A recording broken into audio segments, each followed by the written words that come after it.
Saluyot, ito na yung ating harvest na marketed nating kalamansi. Kung papansin nyo, ang laki-laki na yan, no? So, may mga bunga na rin siya dito. At yan, may mga ugat na rin siya. O, di ba?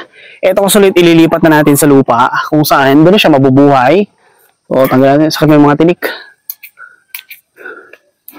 So, yan lang kasaluyot. Kung gusto nyo rin matuto kung paano mag-market, yan, mapabilis, maparami ang inyong mga puno, gaya ng mga ganito, lemon o yung ating kalamansi, mga citrus, mangga, rambutan, lansones, marami pang iba.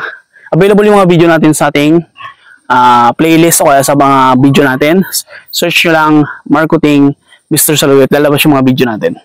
So, meron ka ng bagong puno uli.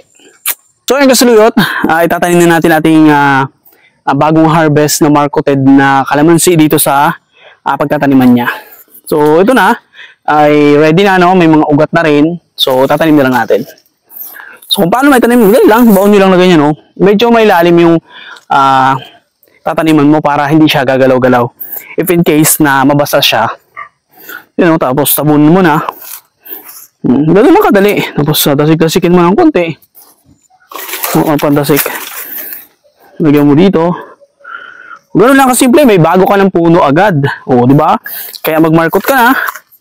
Manood na ng mga marketing tutorials dyan. O air layering. O meron tayo tawag ding cloning. O, di ba?